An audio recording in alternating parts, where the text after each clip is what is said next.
I've spent months building up my small farm business. Okay. And with more customers for our pork products... Imagine if we promoted it. And a busy new Sunday market store, which sells out every other week. And tomato. We're finally taking in a bit more cash. 19 bucks. And business should be booming. You're just looking? I used to be a big city food critic, but I gave up that life and moved to a small farm in country Tasmania. I've been learning how to produce my own food so I can know and trust what I eat. But just when I thought I had it all figured out, along comes Sadie, our boy Headley, and responsibility. So now I'm farming for 3. How hard can it be? It's taken a bit of hard work, but I feel like the business side of my farm life is slowly coming together. Selling our pork products is gradually bringing in more cash every month. Bit better than last year. And on the farm, Sadie's productive veggie garden and these clucky layers save us on grocery bills, so we can reinvest more in the farm.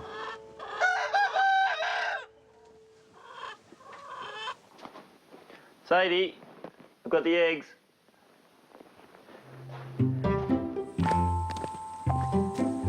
One of my goals has been to supply our market stall with more of my own happy, free-range pigs.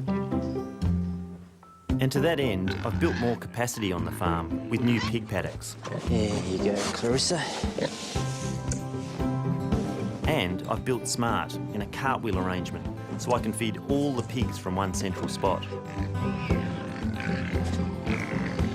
And with 3 pregnant sows, I reckon we'll be filling that new capacity pretty soon. You're a fat girl, aren't you? Look at that. But there's the rub. Pig, pig, pig. Pig, pig, pig.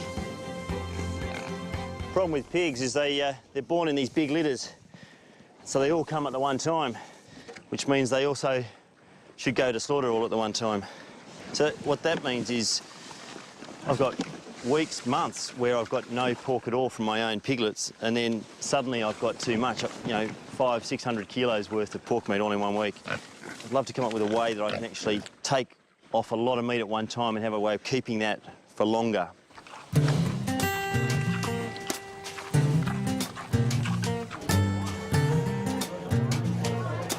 To make matters worse, my best-selling, highest markup products, like French Rillette, have a limited shelf life. So once they're made, if they don't sell quickly, they have to be thrown out. That's the Rillette. When you get home, pop them in the fridge. When you want to eat them, just pull them out of the fridge an hour ahead. So I'm going back to Melbourne a bit later on.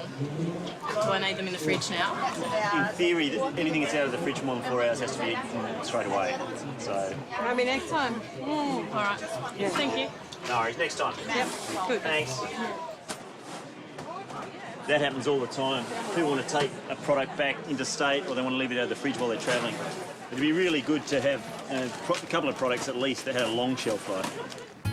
To find an answer to this problem, I'm going to have to leave the farm, once again. How you going? Have you got everything? Yeah, good, I think. Warm stuff? Yeah, a lot of warm stuff. I don't really know what I'm going to need. Clean undies? Extra socks? Can't be done, clean undies.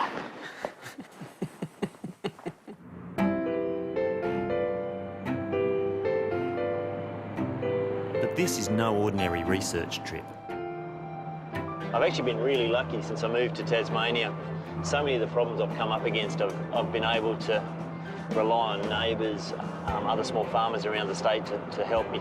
But this problem of having a heap of pigs one week and then none for ages is a bit beyond me, so I'm actually going to head a little bit further afield. Well, a bit further might be a slight understatement.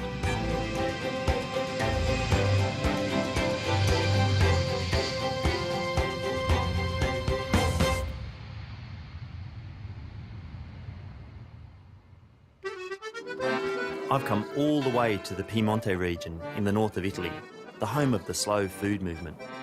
As a small producer working with old breed pigs, I've been invited here for Terra Madre, a gathering of like-minded artisans from around the world. And that presents me with a great opportunity. If I'm going to be able to make the most of my pigs, a place like Italy with its hundreds of years of food history is probably one of the best places to start.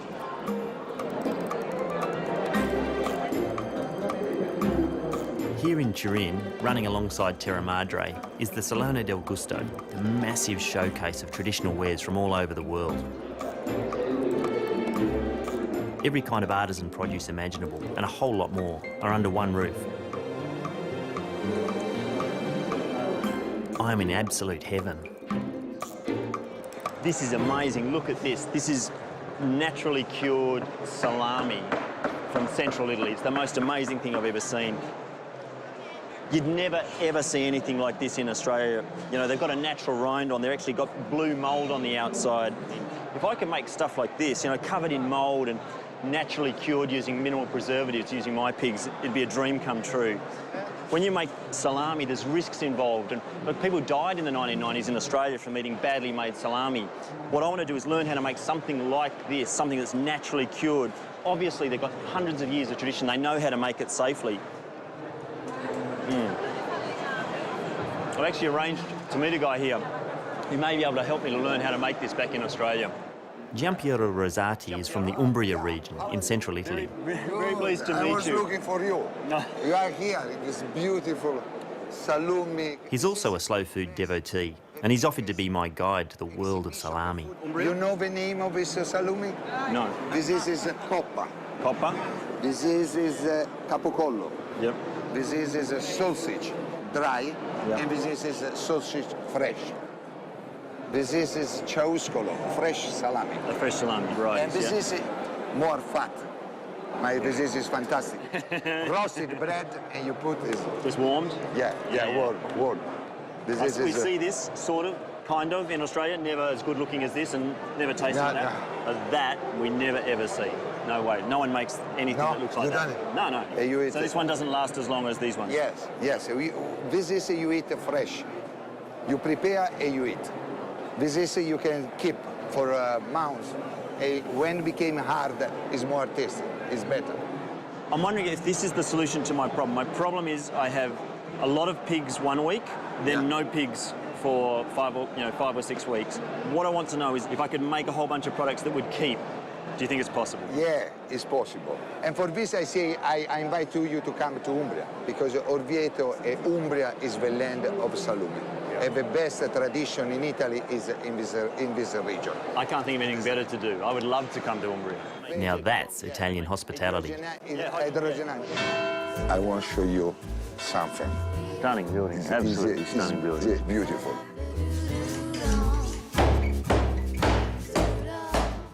This is the secret to prepare good salami. Yeah. You know now the secret. Yeah.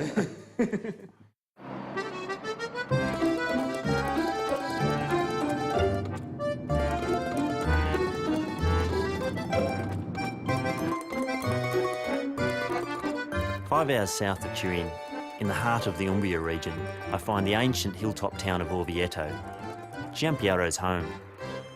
This town is a gem. I returned here 15 years ago. I lived in Tuscany. Born in Tuscany? Yes, I was born in Tuscany, around Florence. I lived in Lucca many years. At the middle of my life, I decided to return in the land of my father. I wanted my son, my daughter grow in this land.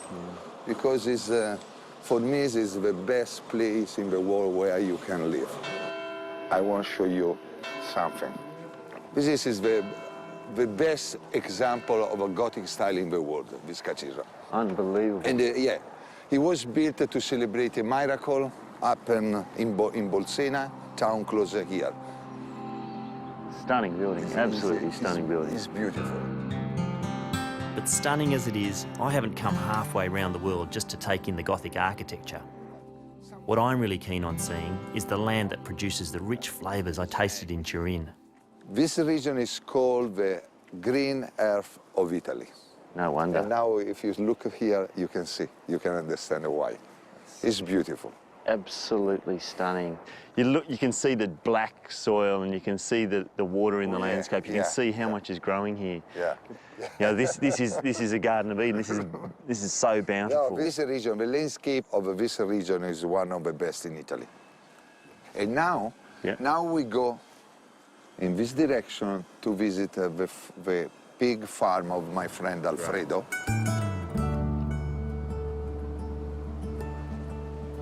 Just out of town, we meet Alfredo Angeli, a free-range pig farmer. And to my surprise, his continental porkers are strangely familiar.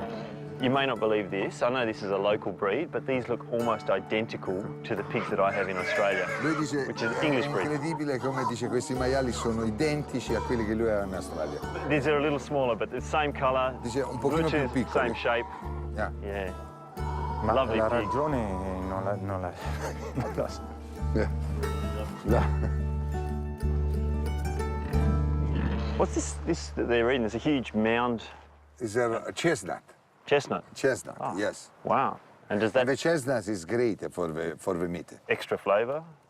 Le castagne danno un sapore particolare alla carne, Sì, no? Più dolce. più dolce e più aromatico. It's more, the meat became more aromatic and sweeter. And it's sweeter Yeah, using the chestnut. Conferisce, diciamo, a dare quei grassi buoni. Yep. So the soft, Yeah. the soft Yeah. melting fat Yes. that when you eat Yes. it, it just Yes. Yes. evaporates. Yes. Yes. Oh, I'm looking forward to trying some.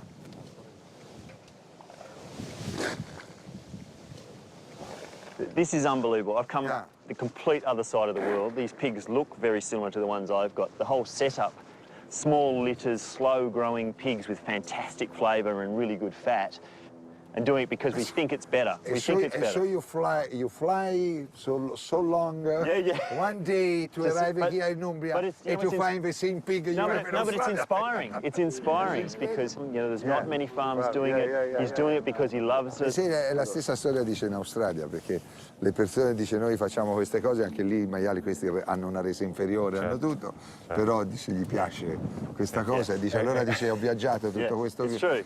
sono arrivato qui, ho trovato il maiale, una persona che come me fa queste cose anche per amore, che Per vuole, passione. per passione. Questo è un lavoro di passione. For passion. Per passion, For the yes, passion. per passion. Well, yeah. Well, I think that's probably the same everywhere where you see these older breeds. Yeah. I'm getting very excited about getting to eat some of this. Fantastic tasting Now we pork eat meat with a also really the soft salami. fat.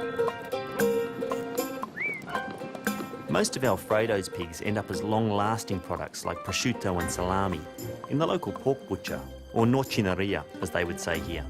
We are here, this is the shop of my friend, Oreto Brothers, and this is one of the places where they make the best salumi in Umbria. Fantastic. We are here. Ciao Andrea. Buongiorno.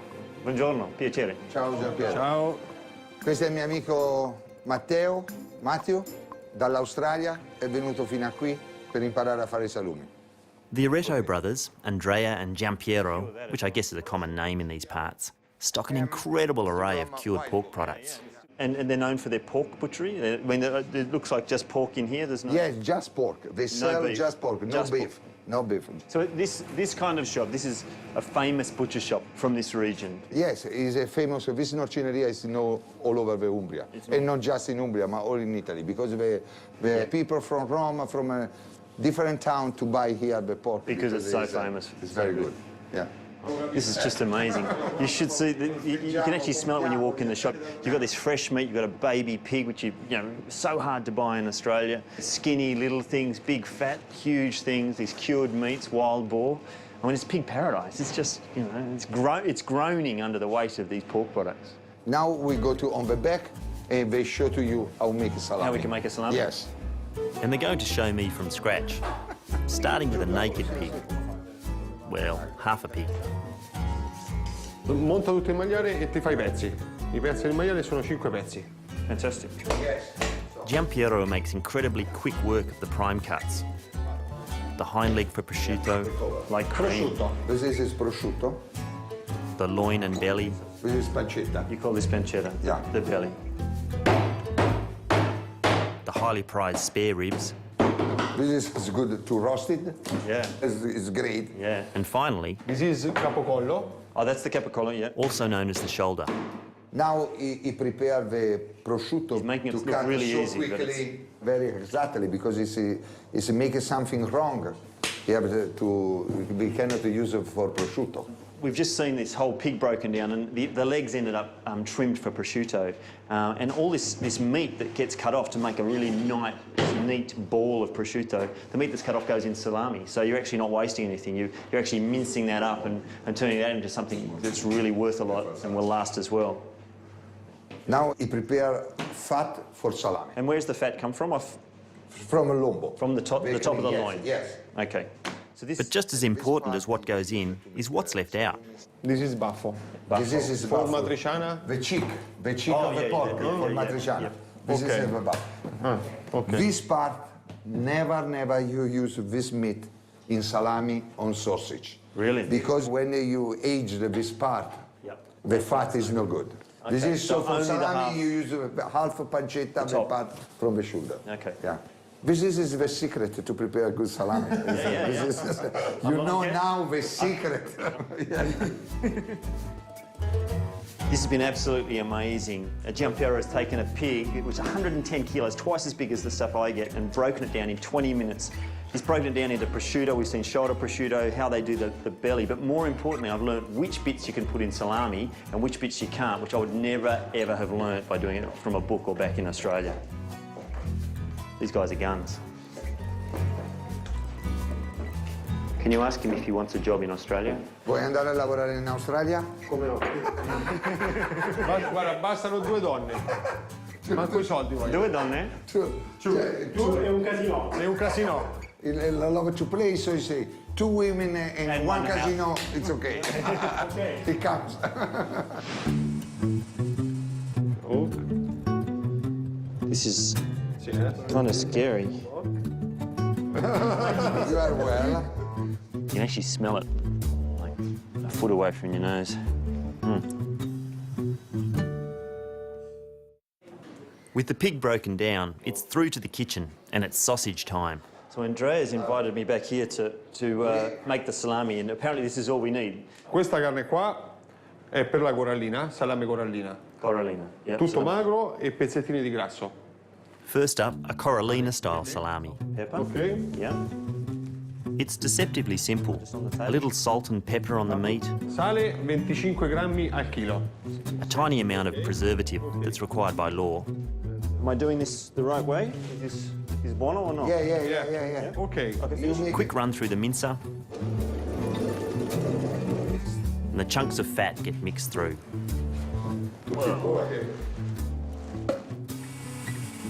Extruding the sausage is pretty straightforward, but tying it is an art in itself. And he makes it look so easy. Questo è un po' di... But as with all things salami, there are a few trade secrets. Importante, mentre è stagionato, questo, che sembra che non è niente, in realtà questo deve essere sempre umido. Perché se si secca vuol dire che la stagionatura non è giusta. Brilliant. Brilliant. Sounds easy. My head is already full of quantities, curing times and temperatures, but Andrea is not finished with me yet. He also wants to show me a traditional house salami, or casareccia, with cloves, garlic and whole peppercorns in the mix. The meat is... And this time using a synthetic skin, Perfetto. Perfetto. which apparently cures the salami faster. Ok? Ok, ok. Two. two, another. Now, it's my turn to tie it off. Ok, perfetto. This is Sì, kind of scary. Ok. He's making this. making, yeah. No? Oh, okay. Ok. All right. Through there. Ok, primo. I think I need a diagram of that one, but still, we got it done. Between us, we got it done. Look at that, my first ever salami. All you need to do is travel several thousand kilometres and have, you know, an interpreter and the resident expert with a family tradition of making the best small goods in the region to make it. All that's left is 25 to 40 days of curing at descending temperatures and descending humidity. The big question for me, do I need a room like this to mature this salami safely? Yes, you have to have this to control the temperature and humidity. Ci vuole una stanza come questa per fare la stagionata della salami.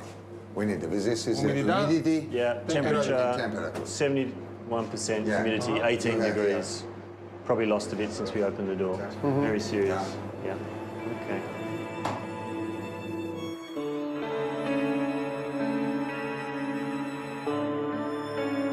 Back at Giampiero's guest house, Locanda Rosati, the moment I've been waiting for, to sample the salami I've just learned how to make. Okay. This is salami from Oviedo. This is salame, and this is ciauscolo. Ciauscolo. Yeah, it's a fresh meat with fat, and this is great, great taste. Now, do I cut thick or thin? Yeah, no, here, in this way, this is you. That's better. One for you, and one for me. So we just peel the skin off? Yeah. Peel. You can actually smell it like a foot away from your nose.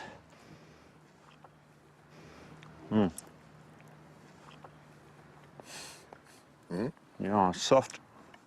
It's soft, it's fresh. Yeah, soft like pate. So when you eat it, you start chewing. You think you're gonna have to chew the whole thing, and suddenly, as it warms up, it just vanishes, gone. There's nothing to chew. There's just this incredible lingering flavour of sweet pork meat, and not sugary pork, just really good meat, and then this extraordinary fat. I think that's something I've got to aim for. My pigs get fat, but it doesn't melt quite like that. Yeah. A gorgeous thing. Now let's check this out. Now it is this is very hard. Look at the difference. Yeah. So deep colour, And coarser ground.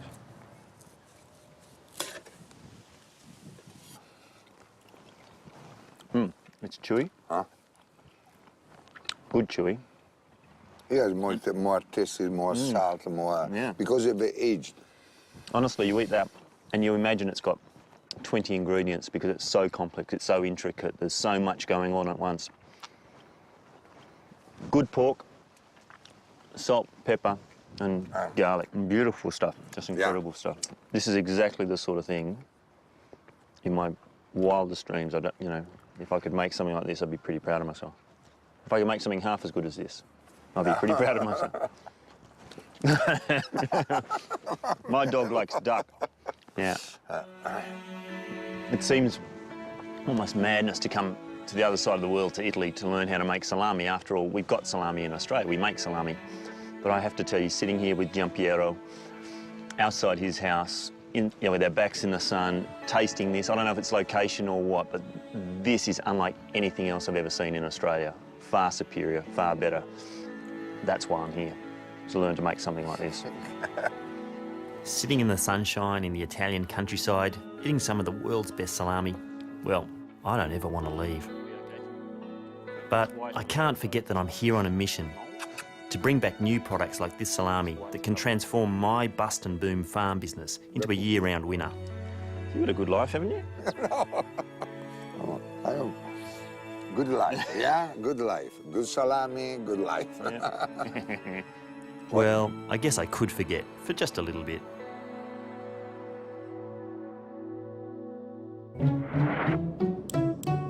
I've come a very long way, so I'm going to learn as much as I can while I'm here in Europe. My next stop, the south of France. 3? Oui. Where old world farming meets modern technology. It looks like something that you could go down to the bottom of the ocean in, don't you think?